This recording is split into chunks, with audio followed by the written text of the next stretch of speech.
Hello there. I'm your imaginary friend. I've got another story for you today. This one was published anonymously, but is often attributed to Daniel Defoe, though apparently that cannot be established authoritatively. Now, as always, bear in mind that sometimes an author will have included something in their work that, at the time of writing, seemed fine to them. And it's not always fine. This was titled "A True Relation of the Apparition of one Mrs. Veal, the next day after her death, to one Mrs. Bargrave, at Canterbury, 8th of September, 1705. Begins with a preface to establish its street creds. This relation is matter of fact, and attended with such circumstances as may induce any reasonable man to believe it.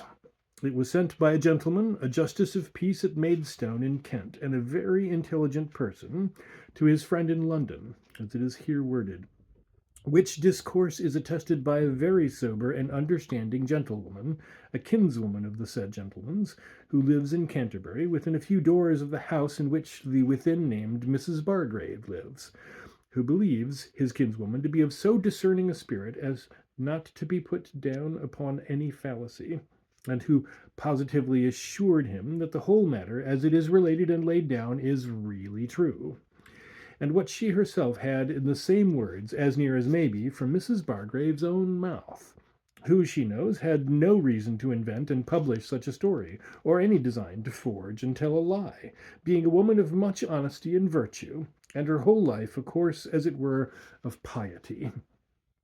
The use which we ought to make of it is to consider that there is a life to come after this, and a just God, who will retribute to everyone according to the deeds done in the body, and therefore to reflect upon our past course of life we have led in the world, that our time is short and uncertain, and that if we would escape the punishment of the ungodly and receive the reward of the righteous, which is the laying hold of eternal life, we ought for the time to come to return to God by a speedy repentance, ceasing to do evil and learning to do well, to seek after God early, if haply he may be found of us, and lead such lives for the future as may well be pleasing in his sight.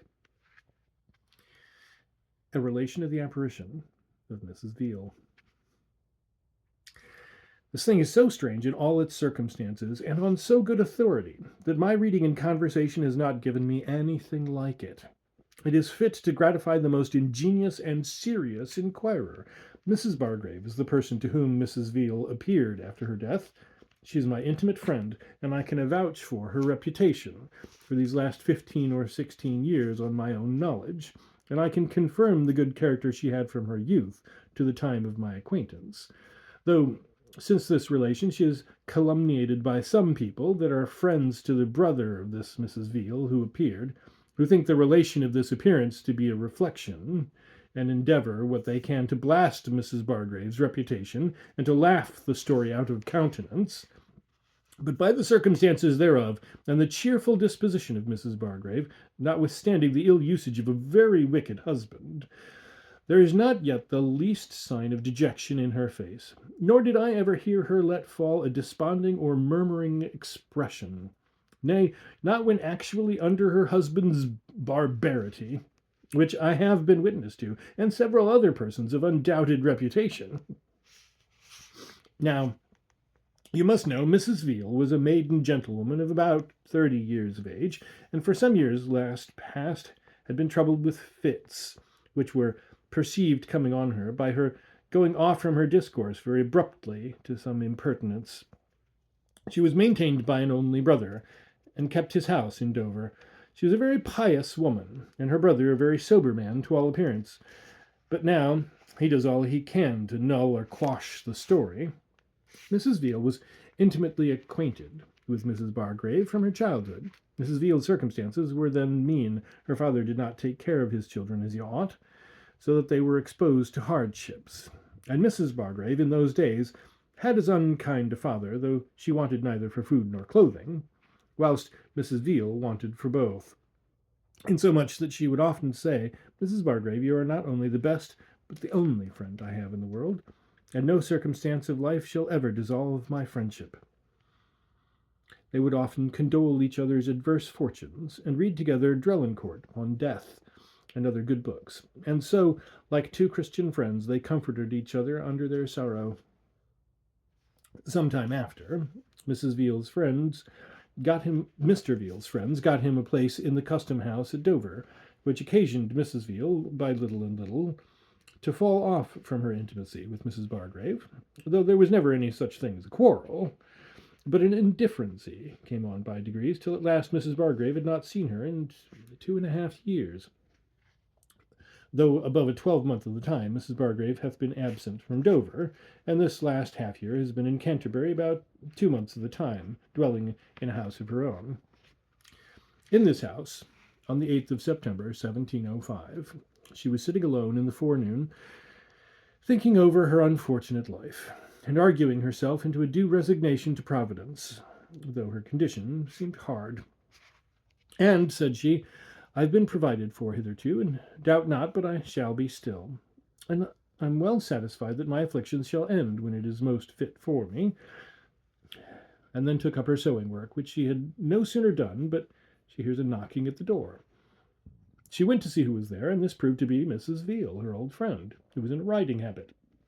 At that moment of time, the clock struck 12 at noon. Madam, says Mrs. Bargrave, I'm surprised to see you. You've been so long a stranger. But told her she was glad to see her, and offered to salute her, which Mrs. Veal complied with, till their lips almost touched. And then Mrs. Veal drew her hand across her own eyes, and said, I'm not very well, and so waved it. She told Mrs. Bargrave she was going a journey, and had a great mind to see her first. But, says Mrs. Bargrave, how came you to take a journey alone? I'm amazed at it, because I know you have a fond brother. Oh, says Mrs. Veal, I gave my brother the slip and came away because I had so great a desire to see you before I took my journey. So Mrs. Bargrave went in with her into another room within the first, and Mrs. Veal sat her down in an elbow chair in which Mrs. Bargrave was sitting when she heard Mrs. Veal knock. Then says Mrs. Veal, my dear friend, I'm come to renew our old friendship again, and beg your pardon for my breach of it, and if you can forgive me, you are the best of women. Oh, says Mrs. Bargrave, do not mention such a thing. I have not had an uneasy thought about it. I can easily forgive it. What did you think of me? Said Mrs. Veal. Says Mrs. Bargrave, I thought you were like the rest of the world, and that prosperity had made you forget yourself, and me.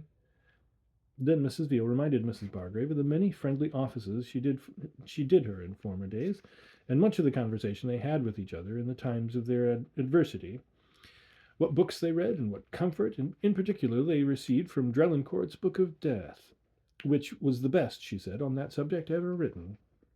She also mentioned Dr. Sherlock, the 2 Dutch books which were translated, written upon death, and several others.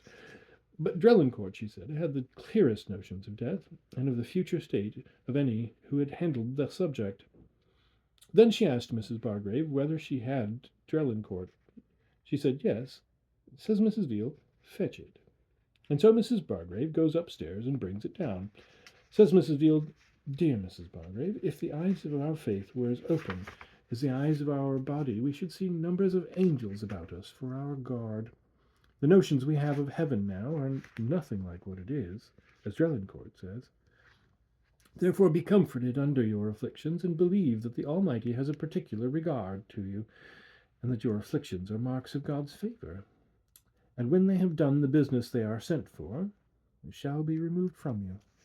And believe me, my dear friend, believe what I say to you, 1 minute of future happiness will infinitely reward you for all your sufferings.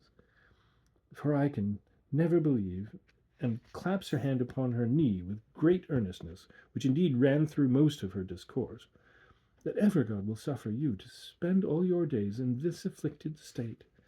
But be assured that your afflictions shall leave you, or you them, in a short time.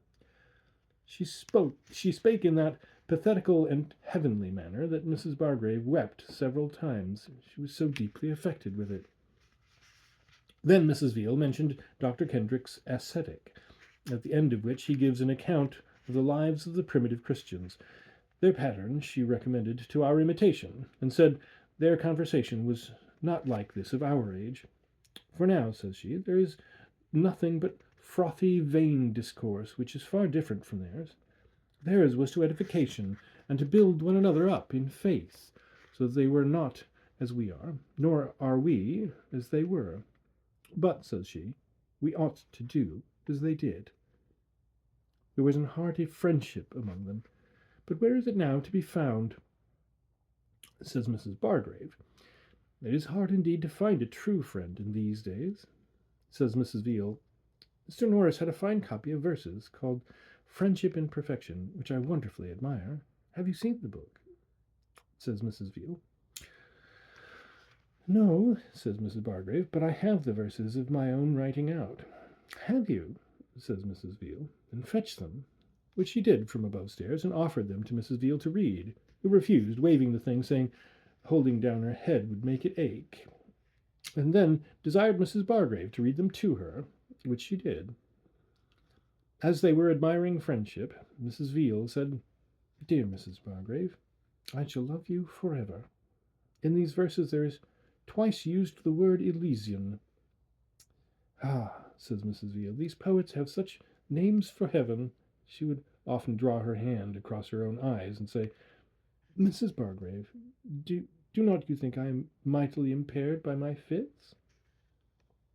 No, says Mrs. Bargrave, I think you look as well as ever I knew you. After all this discourse, which the apparition put in much finer words than Mrs. Bargrave said she could pretend to, and is much more than she can remember, for it cannot be thought that an hour and 3/4 conversation could all be retained, though the main of it she thinks she does, she said to Mrs. Bargrave she would have her write a letter to her brother, and tell him she would have him give rings to such and such, and that there was a purse of gold in her cabinet, and that she would have 2 broad pieces given to her cousin Watson. Talking at this rate, Mrs. Bargrave thought that a fit was coming upon her, and so placed herself in a chair just before her knees to keep her from falling to the ground, if her fits should occasion it. For the elbow chair, she thought, would keep her from falling on either side. And to divert Mrs. Veal, as she thought, took hold of her gown sleeve several times and commended it. Mrs. Veal told her it was a scoured silk and newly made up. But for all this, Mrs. Veal persisted in her request, and told Mrs. Bargrave she must not deny her, and she would have her tell her brother all their conversation when she had opportunity. Dear Mrs. Veal, says Mrs. Bargrave, this seems so impertinent that I cannot tell how to comply with it. And what a mortifying story will our conversation be to a young gentleman. Why, says Mrs. Bargrave, it is much better, methinks, to do it yourself. No, says Mrs. Veal, though it seems impertinent to you now, you will see more reason for it hereafter. Mrs. Bargrave then, to satisfy her importunity, was going to fetch a pen and ink, but Mrs. Veal said, Let it alone now, but do it when I am gone. But you must be sure to do it, which was one of the last things she enjoined her at parting, and so she promised her. Then Mrs. Veal asked for Mrs. Bargrave's daughter. She said she was not at home. But if you have a mind to see her, says Mrs. Bargrave, I'll send for her. Do, says Mrs. Veal. On which she left her and went to a neighbour's to see for her. And by the time Mrs. Bargrave was returning, Mrs. Veal was got without the door in the street, in the face of the beast market on a Saturday, which is market day, and stood ready to part, as soon as Mrs. Bargrave came to her. She asked her why she was in such haste. She said she must be going, though perhaps she might not go her journey till Monday, and told Mrs. Bargrave she hoped she should see her again at her cousin Watson's, before she went whither she was going. Then she said she would take her leave of her, and walked from Mrs. Bargrave in her view, till a turning interrupted the sight of her, which was 3/4 after 1 in the afternoon. Mrs. Veal died the 7th of September, at 12 o'clock at noon, of her fits, and had not above 4 hours' senses before her death, in which time she received the sacrament. The next day after Mrs. Veal's appearing, being Sunday, Mrs. Bargrave was mightily indisposed with a cold and a sore throat, that she could not go out that day. But on Monday morning she sent a person to Captain Watson's to know if Mrs. Veal was there. They wondered at Mrs. Bargrave's inquiry, and sent her word that she was not there, nor was expected. At this answer, Mrs. Bargrave told the maid she had certainly mistook the name, or made some blunder. And though she was ill, she put on her hood and went herself to Captain Watson's, though she knew none of the family, to see if Mrs. Veal was there or not. They said they wondered at her asking, for that she had not been in town. They were sure if she had, she would have been there. Says Mrs. Bargrave, I'm sure she was with me on Saturday, almost 2 hours. They said it was impossible, for they must have seen her if she had. In comes Captain Watson while they were in dispute, and said that Mrs. Veal was certainly dead, and her escutcheons were making. This strangely surprised Mrs. Bargrave, when she sent to the person immediately who had the care of them, and found it true. Then she related the whole story to Captain Watson's family, and what gown she had on, and how striped, and that Mrs. Veal told her it was scoured. And then Mrs. Watson cried out, You have seen her indeed, for none knew but Mrs. Veal and myself that the gown was scoured. And Mrs. Watson owned that she described the gown exactly, for, said she, I helped her to make it up. This Mrs. Watson blazed all about the town, and avouched the demonstration of the truth of Mrs. Bargrave seeing Mrs. Veal's apparition. And Captain Watson carried 2 gentlemen immediately to Mrs. Bargrave's house to hear the relation of her own mouth. And when it spread so fast that gentlemen and persons of quality, the judicious and sceptical part of the world, flocked in upon her, it at last became such a task that she was forced to go out of the way. For they were, in general, extremely satisfied of the truth of the thing, and plainly saw that Mrs. Bargrave was no hypochondriac, for she always appears with such a cheerful air and pleasing demean, and she has gained the favour and esteem of all the gentry. And it is thought a great favour, if they can but get the relation from her own mouth.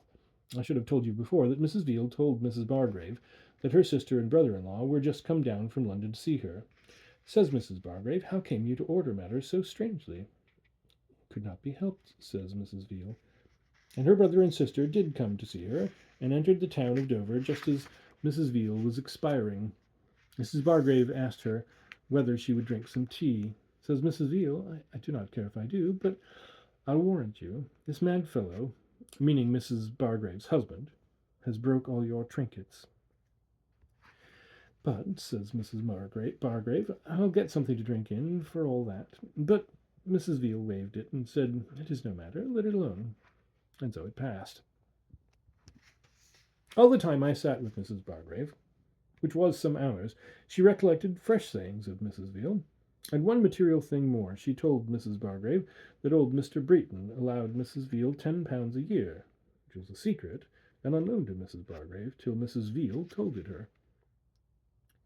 Mrs. Bargrave never varies in her story, which puzzles those who doubt of the truth, or are unwilling to believe it. A servant in the neighbour's yard, adjoining to Mrs. Bargrave's house, heard her talking to somebody an hour of the time Mrs. Veal was with her. Mrs. Bargrave went out to her next neighbour's the very moment she parted with Mrs. Veal, and told her what ravishing conversation she had with an old friend, and told the whole of it. Drelincourt's Book of Death is, since this happened, bought up strangely, and it is to be observed that notwithstanding all the trouble and fatigue Mrs. Bargrave has undergone upon this account, she never took the value of a farthing, nor suffered her daughter to take anything of anybody, and therefore can have no interest in telling the story.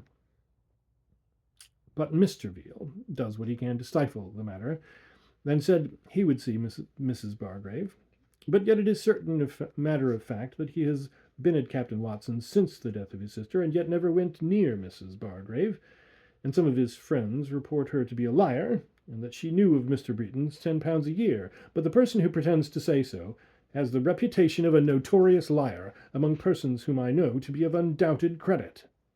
Now, Mr. Veal is more of a gentleman than to say she lies, but says a bad husband has crazed her, but she needs only present herself, and it will effectually confute that pretence.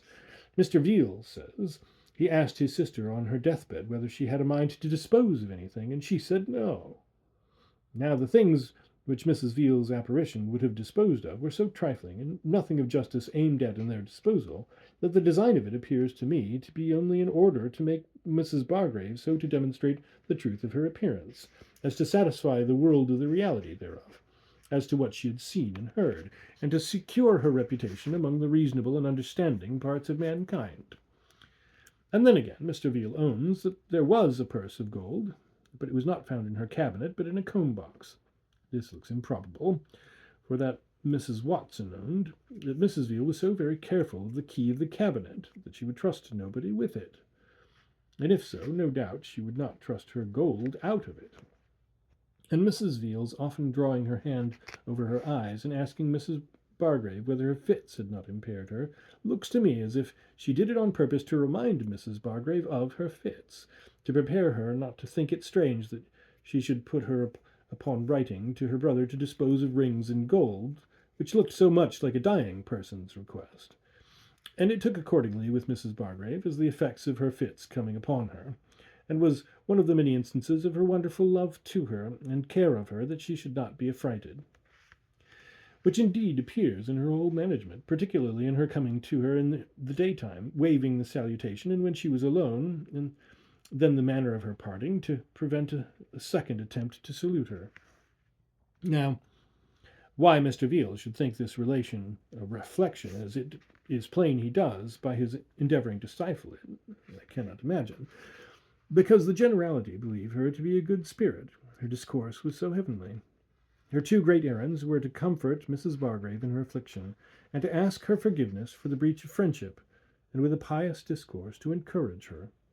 So that, after all, to suppose that Mrs. Bargrave could hatch such an invention as this from Friday noon till Saturday noon, supposing that she knew of Mrs. Veal's death the very first moment, without jumbling circumstances, and without any interest too, she must be more witty, fortunate, and wicked too than any indifferent person, I dare say, will allow.